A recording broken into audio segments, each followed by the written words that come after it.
बिस्मिल्लाहिर्रहमानिर्रहीम। अस्सलाम वालेकुम नादरीन, आप यूट्यूब और फेसबुक चैनल देख रहे हैं। मैं राना उज़ैर हूँ। नादरकाम इमरान खान साहब जो हैं उनके ख़िलाफ़ 9 मई के वाक़यात के बाद एक नई फ़िज़ा जो है उसको कायम किया गया। पाकिस्तान की इस्टेब्लिशमेंट, जुडिशरी, सारे के सारे पूरे का पूरा निज़ाम जो है वो एक शख्स के ख़िलाफ़ खड़ा हो जाता है। और मैंने आपको उस वक्त बताया था कि इमरान खान साहब को जुडिशरी के ज़रिए, चीफ जस्टिस ऑफ पाकिस्तान के ज़रिए ट्रैप करने की कोशिशें की जा रही हैं। क्योंकि एक जानिब तो इस्टेब्लिशमेंट ने पूरी तरह से इमरान खान साहब को खुडे लाइन लगा दिया, दूसरी जानिब जुडिशरी जो है वो नज़र आ रही थी बज़ाहिर कि इमरान खान को सपोर्ट कर रही है, लेकिन जनाब वो सपोर्ट नहीं था बल्कि वो इस्टेब्लिशमेंट का एक प्लान था। उस वक्त के अंदर अब जनाब कुछ बड़ी खबरें निकल कर सामने आ रही हैं और इस वक्त हालात जो हैं मज़ीद कशीदगी की जानिब बढ़ते हुए नज़र आ रहे हैं और ये हालात मज़ीद कशीदा भी होंगे।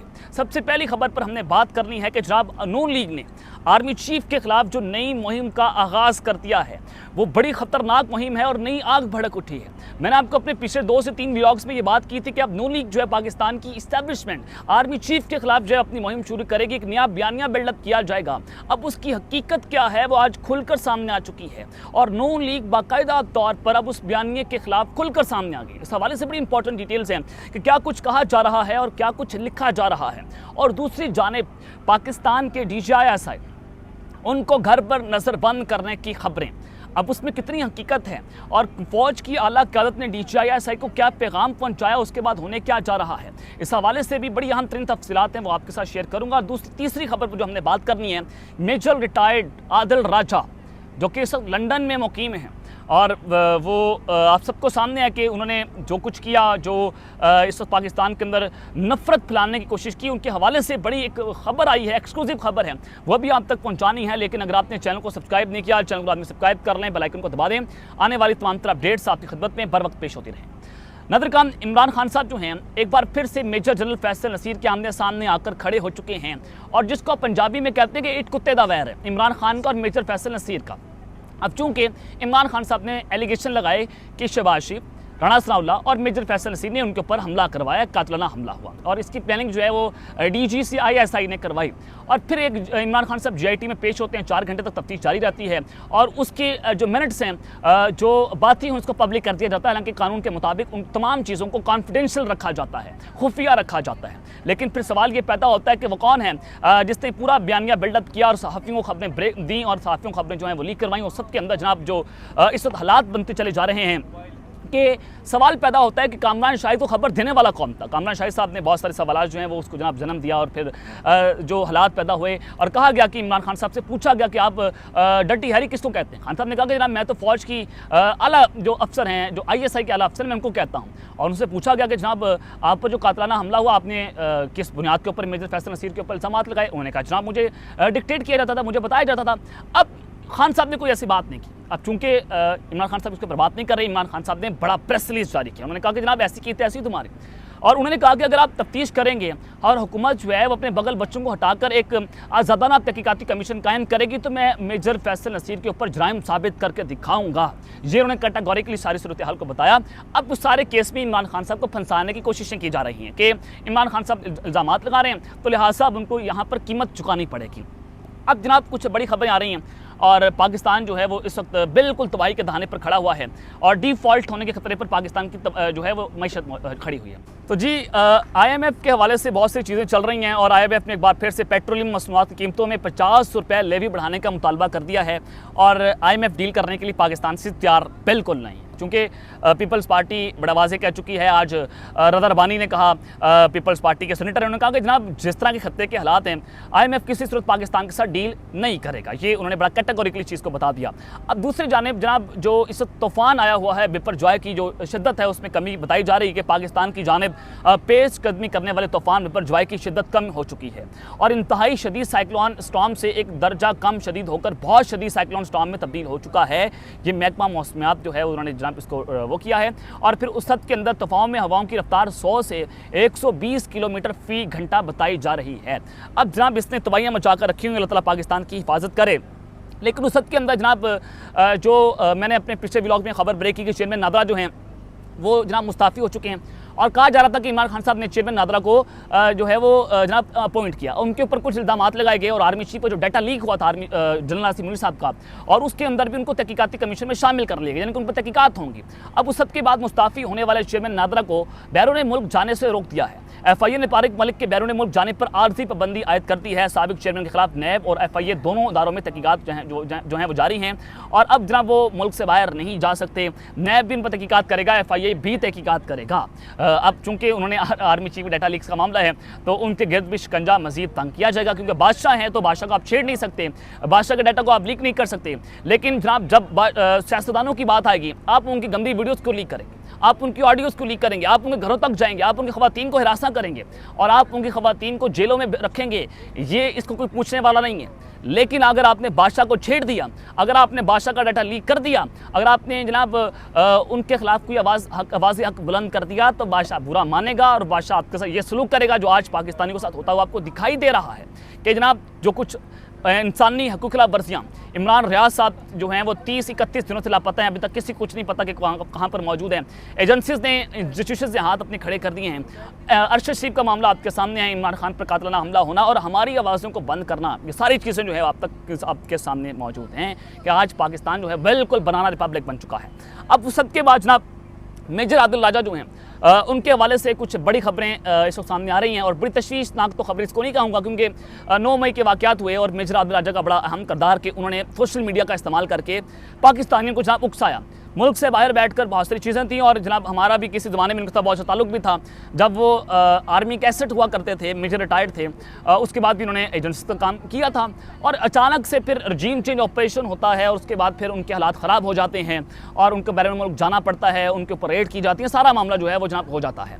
अब उस सब के बाद फिर खबरें चलना शुरू हुई कि मेजर रिटायर्ड आदिल राजा जो हैं वो उनकी वालदा और जो उनकी हमशीरा हैं वो जनाब स्कीम 3 चकलाला में थी और फिर कुछ नामालूम लोगों ने उन पर कातिलाना हमला किया, उनकी गाड़ी का शीशा तोड़ने की कोशिश की, लेकिन उनकी बहन वहाँ से फरार होने में कामयाब हो गई। और फिर मेजर आदिल राजा ने ही ये खबर ब्रेक की कि जनाब मेरी जो वालदा हैं उनको घर से अगवा कर लिया गया, फिर उनको छोड़ दिया गया।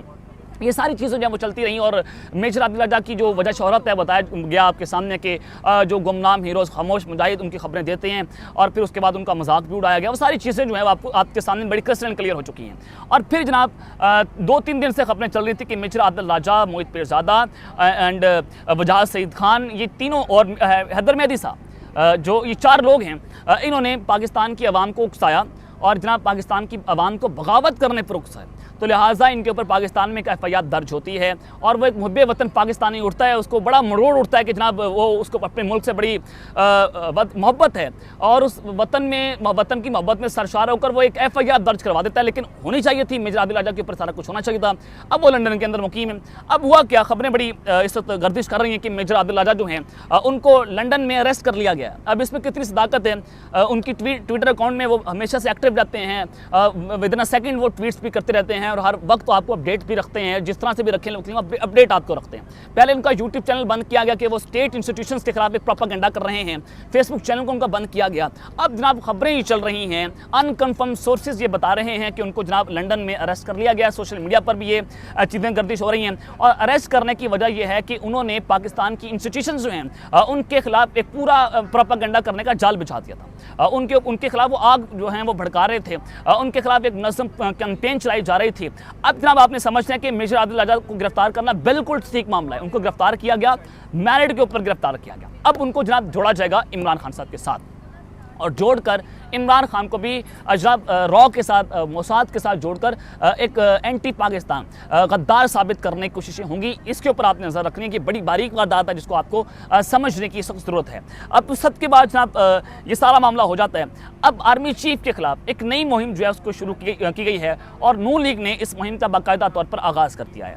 पीपल्स पार्टी जो है वो जनाब PDM से अलग होने की वो तैयारियाँ कर ली हैं और बिलावल भुट्टो अपने हल्का अहबाब में ये बात कर रहे हैं कि वो जनाब अब वो हुकूमत से अलग होने जा रहे हैं, वो अपोजिशन के अंदर जाकर बैठेंगे।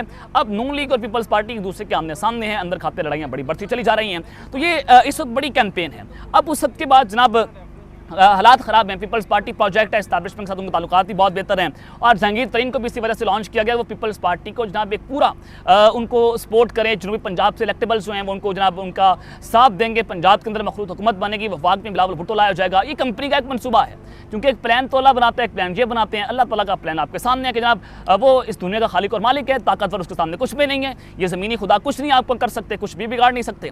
अब उस सब के बाद जनाब जो खबरें हैं वो कुछ अच्छी नहीं हैं और नून लीग ने बाकायदा तौर पर इस मुहिम का आगाज़ कर दिया है। अब मुहिम का आगाज़ होता है जनरल बाजवा से। आज राजा रियाज साहब, चूँकि आप सबको सामने है कि वो नून लीग के टिकट पर इलेक्शन लड़ने के ख्वाहिशमंद हैं, उन्होंने कहा कि शहबाज हुकूमत ने PTI जो ज़िमनी इलेक्शन जीती वो जनरल बाजवा ने साजिश करके जितवाए थे। ये जनाब उन्होंने आज इंकशाफ किया है और आज इनको याद आ रहा है कि जब जनरल बाजवा जो हैं वो आर्मी चीफ थे, ज़मीनी इंतखाब हुआ था, उस वक्त कोई इनको बयानिया बनाना याद नहीं आया। एन मौके के ऊपर जब नून लीग की इस्टेब्लिशमेंट के साथ ताल्लुकात जो हैं बेहतर नहीं हो पा रहे, शहबाज शरीफ कल जनरल आसिम साहब से मुलाकात भी हुई है, उस मुलाकात में कुछ अच्छी खबरें नहीं आ रही, रिपोर्ट नहीं हो रही। अब बिल्कुल एक वक्त के ऊपर आकर टाइमिंग आपने मैच करनी है कि अचानक से बयानिया जो है उसको क्रिएट किया जा रहा है और ये कहा गया कि अब जनरल बाजवा असल निशाना नहीं है, ये बहाना है। असल निशाना पाकिस्तान के मौजूदा आर्मी चीफ है, उनको जनाब ब्लैकमेल किया जा रहा है कि अगर आपने हमें जनाब हमें सपोर्ट ना किया तो हम आपको हटा देंगे, आपको सैक कर देंगे और DCISI को आर्मी चीफ बना देंगे। ये चीज़ें जो है अंदर खाते सर्कुलेट होना शुरू हुई, बहुत सी चीज़ें जो है वो ख़राब भी हुई। अब उस सब के बाद जनाब ये एक नया बयानिया जो कि नून लीग ने बिल्डअप किया है, एक नया बयानिया जो नून लीग ने इस वक्त एक पूरी हाइप क्रिएट करने की कोशिश की है, लेकिन वो जनाब इस वक्त किसी सूरत भी कामयाब होते हुए नज़र नहीं आ रहे। अब खबर जो है वो DCISI के हवाले से, साबिक DCISI जनरल फैज़ हमीद, उनके हवाले से खबर है कि उनको जनाब पहले गिरफ्तार करने का फैसला हुआ और बहुत सारी खबरें थी, मुतदाद खबरें थी कि नैब के अंदर भी उनके ऊपर तहकीकात शुरू हो चुकी हैं। अब जनाब असद तूर साहब जो हैं वो एक बहुत बड़ा दावा कर रहे हैं, ये ताकतवरों के बड़े करीब हैं, परमिट इनको हासिल है कि जो मर्जी बात करें, इनको कोई जनाब कोई पूछने वाला नहीं है, इनको कोई पकड़ने वाला भी नहीं है। अब इन्होंने कहा है कि ज़रा ये दावा करते हैं कि पहले एक मुहिम भी शुरू की गई कि 9 मई के वाक़यात में जनरल फैज़ हमीद जो साबिक रिटायर्ड DCISI हैं, उन्होंने वो उसके अंदर मुलविस थे, उन्होंने जनाब फौजी तनसीबात पर हमले करवाए और उन्होंने ये सारा प्लान इमरान खान साहब को बताया था। असद तूर साहब ने दावा किया और फिर जनाब अब उन्होंने मज़ीद दावा किया है कि उनके ज़राए के मुताबिक फ़ौज की आला क़यादत ने, यानी कि आर्मी चीफ साहब ने, DCISI ने फैज़ हमीद को ये पैगाम पहुंचाया कि आपने घर से बाहर नहीं निकलना, आपने कोई मुलाकातें नहीं करनी। अगर आप मुलाकात करने के लिए बाहर निकले, अगर अपने घर से बाहर निकलते हैं तो जनाब आपने उस वक्त तक नहीं निकलना जब तक फ़ौज की आला क़यादत आपके बारे में कोई फ़ैसला ना कर ले। और फैसला क्या होगा कि आपका कोर्ट मार्शल होगा या फिर आपको माफ़ी दी जाएगी, आपको गिरफ्तार किया जाएगा। अब ये 2 से 3 चीज़ें इसके ऊपर बात हो रही है और उन्होंने कहा कि अब उनको घर में नज़रबंद कर दिया गया है, वो घर में नहीं निकल सकते घर से बाहर, और अगर वो बाहर निकलेंगे तो उनको फौरी तौर पर अरेस्ट कर लिया जाएगा और उनको फ़ौज के हवाले कर दिया जाएगा। और ये कहा जा रहा है कि अब फ़ौज की आला क़यादत ने सारे छोड़ लिए हैं और उनके बारे में कुछ फैसले हो रहे हैं और अगर फैसला हो गया तो उनको फौरी तौर पर फ़ौज के हवाले करना पड़ेगा। और ये भी बात हो रही है कि जनाब एक परसेप्शन सेट ना हो जाए कि DCISI को इस तरह से अगर हम लटका देते हैं, इनको कोर्ट मार्शल होता तो आइंदा आने वाले लोगों के खिलाफ भी इस तरह का मामला होगा। अब चूँकि जो मौजूदा DCISI हैं, जो नदीम अंजुम साहब हैं, उनकी जो मुद्दत मुलाज़मत है वो सितंबर में पूरी हो रही है और उनका वक्त भी खत्म हो रहा है। उनके हवाले से भी मुतदाद खबरें चल रही हैं कि उनको आर्मी चीफ बनाने की लॉबिंग की जा रही है। तो ये अब तक की डिटेल जो मैंने आपके सामने रखी है, अब तक लेते हैं। अपना ख्याल रखिएगा। अल्लाह ने के बाद पाकिस्तान जिंदाबाद।